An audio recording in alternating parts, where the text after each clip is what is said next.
A cidade de Braga foi palco de uma conferência PME, as empresas e o futuro. Evento que reuniu gestores, empresários e jornalistas no Hotel Meliá, onde se discutiu o papel das exportações e também da internacionalização das empresas no crescimento do país.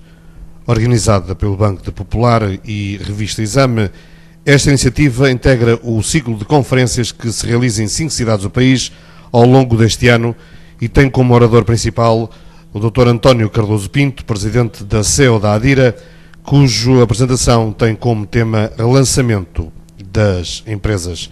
Em Braga estiveram presentes Rui Macedo, presidente do Banco Popular, Nicolau Santos, diretor adjunto do Expresso, José Dionísio, administrador da Primavera Software, João Oliveira Cortês, administrador da Celoplas, José Manuel Fernandes, presidente da Frezit, António Cunha, reitor da Universidade do Minho e Vital Morgado, da AICEP. A maioria do nosso tecido empresarial cria um emprego e riqueza, e é nestas empresas também que nós estamos muito apostados para nos ajudar a acelerar o crescimento económico em Portugal, a melhorar as nossas contas, a melhorar a nossa balança comercial, etc.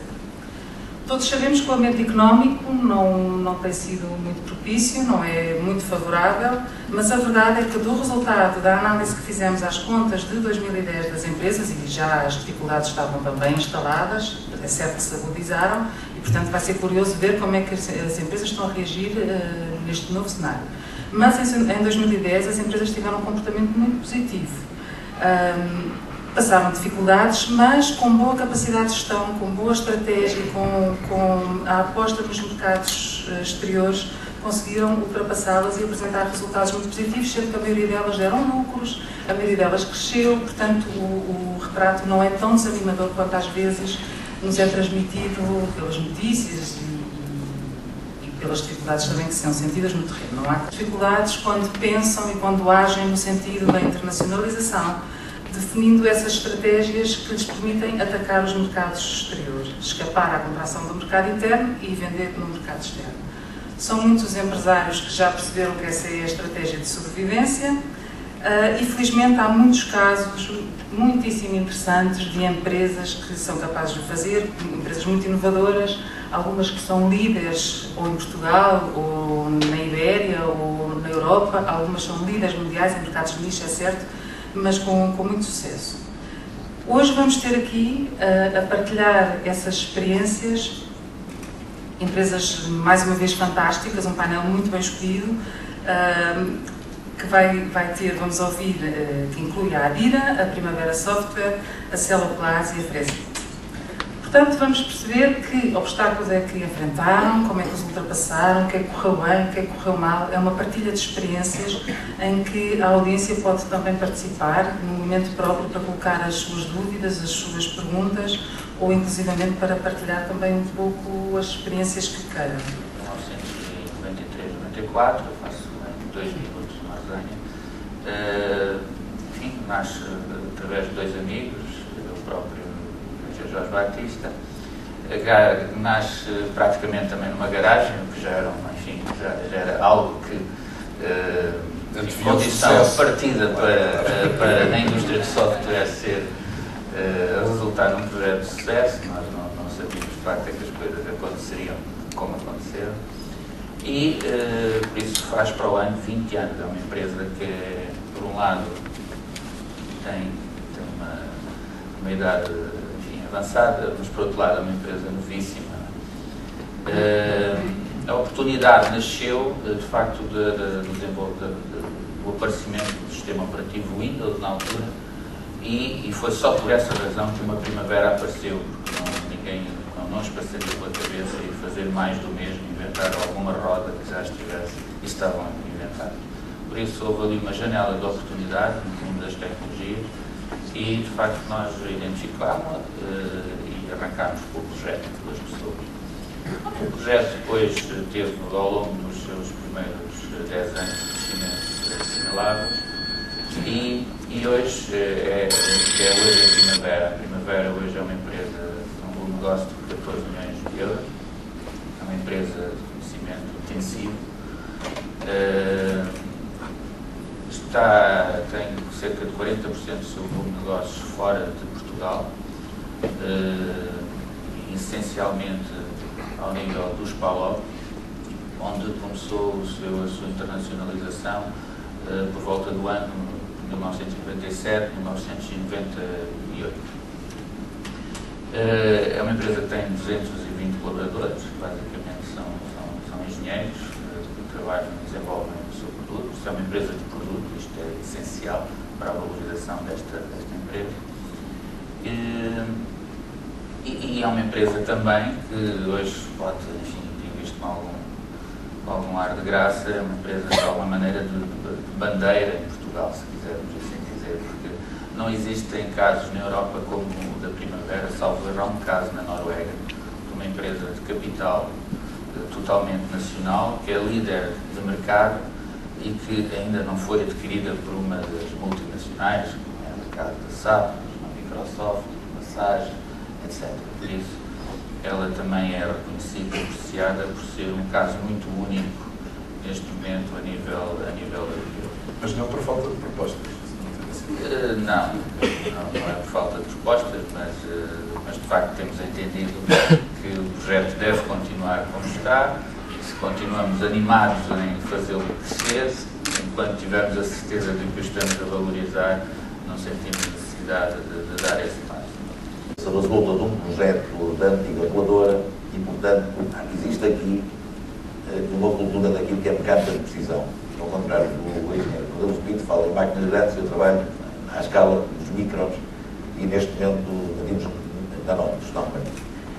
A Solopaz exerceu a sua atividade na concepção e desenvolvimento de produtos de engenharia para a área elétrica, eletrónica, óptica e automóvel, recentemente na área médica e outras, de componentes utilizando os novos materiais, que são os materiais poliméricos. Daí que tem, desde há cerca de 20 anos, uma relação muito forte com 3 universidades portuguesas, daí aqui a presença do seu reitor, que me agrada, porque conhece, é um exemplo, mais tarde poderemos aflorar, daquilo que deve ser esta interação entre a universidade e as empresas. E digo-vos que nós temos crescido, mesmo num período de crise, sempre acima dos 2 dígitos. Os nossos constrangimentos, neste momento, são exatamente alguma burocracia que existe em Portugal e aquilo que todos batemos a questão dos recursos humanos.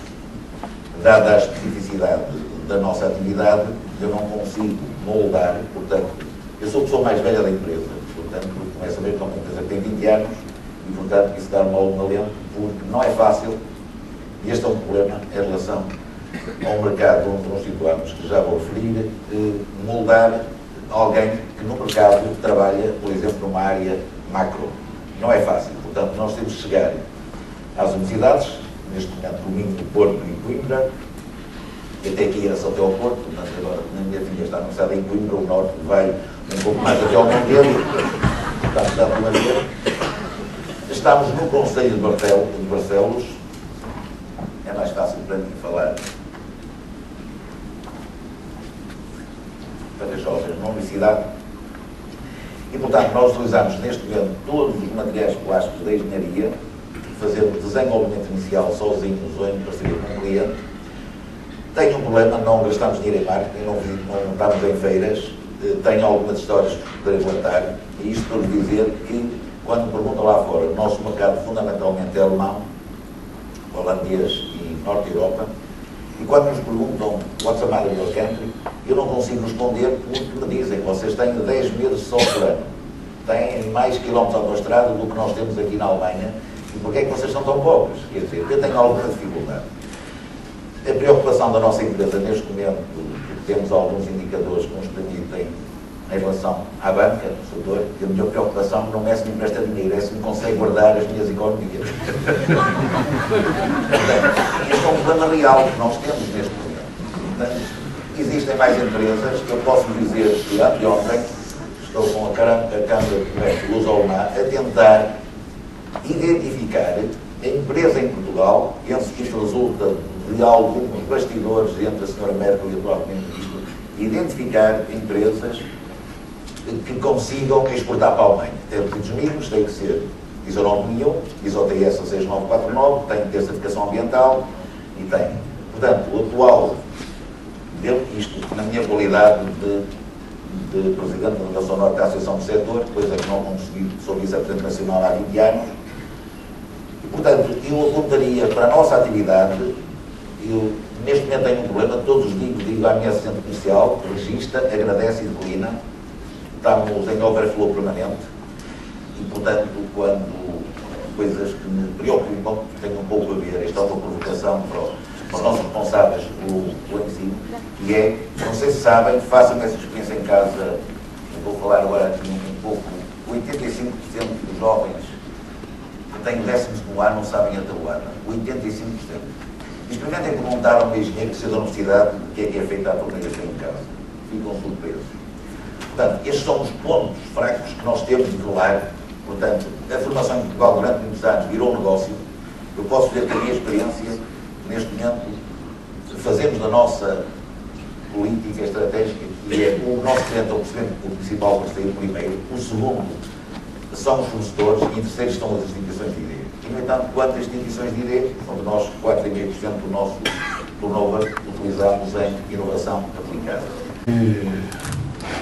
Quando falamos em universidades, falamos em sistema de ensino superior em Portugal. O sistema de ensino superior em Portugal é algo muito heterogéneo. É algo muito heterogéneo, é isso mesmo, mas, e portanto, certamente podemos encontrar, às vezes, alguns exemplos que nos desgostam, que nos deixam algum desconforto, face àquilo que é um conceito que ainda temos de há 30 anos atrás do que seria um licenciado.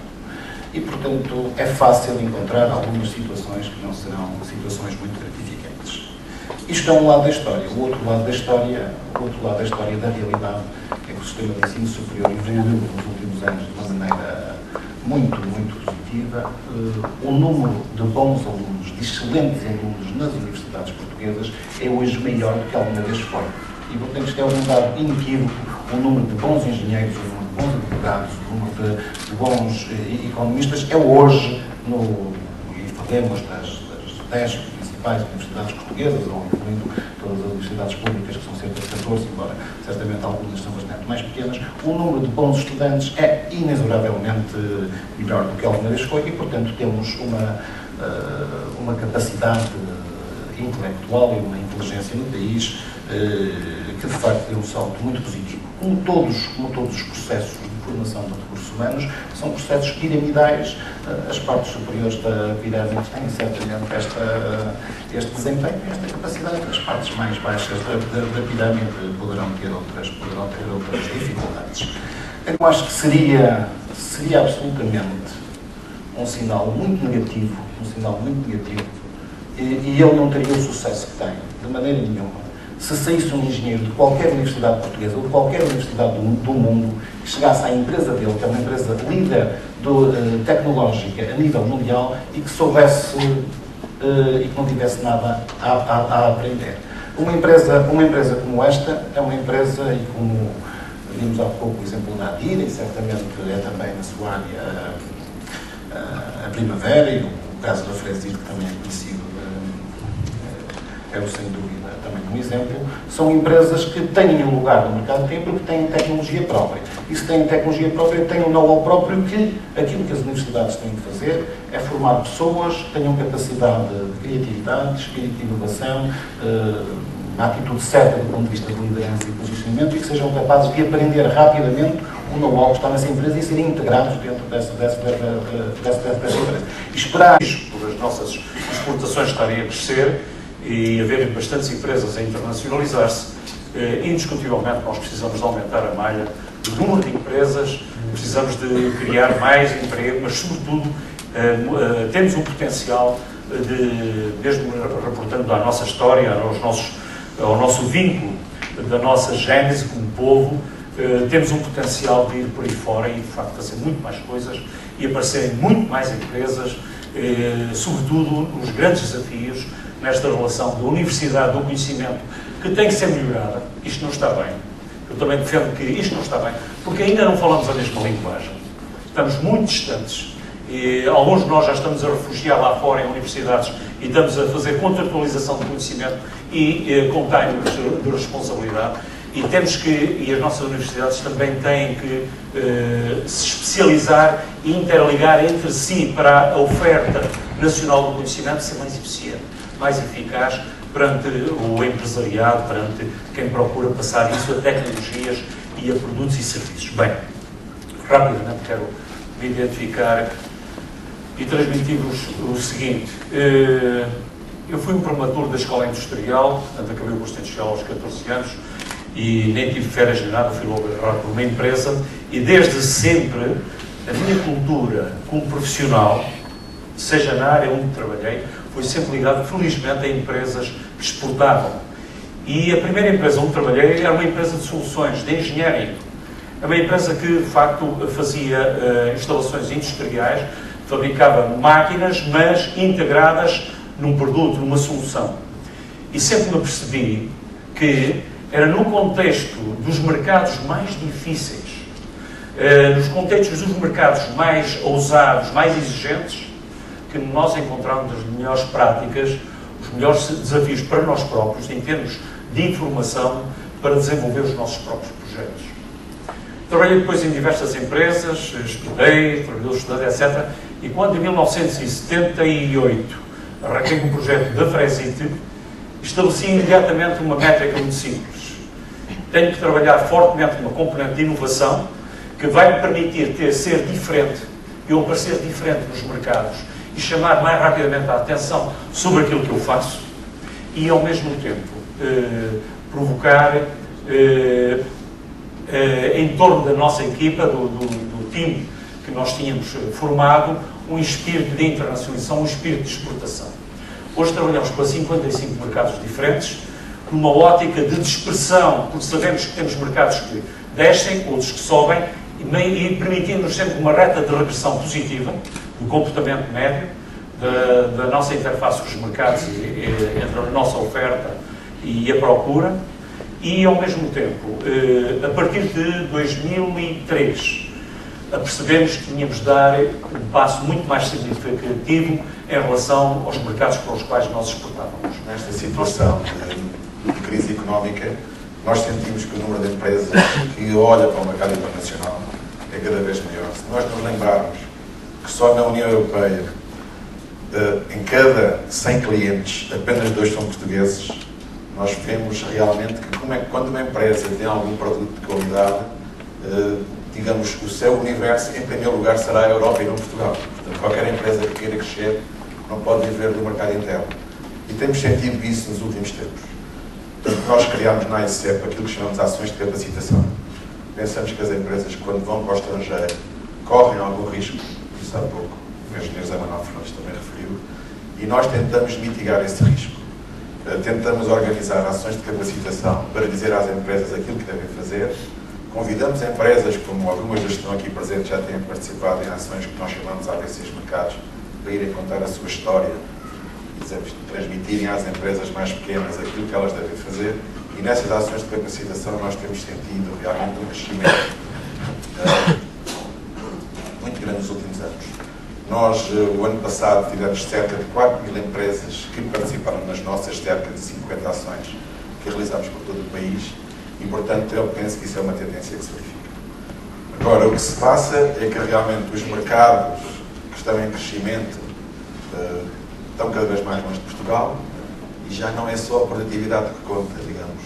Há pouco o engenheiro Cardoso Pinto falava na questão do pricing e neste pricing o peso da logística tem cada vez uma importância maior.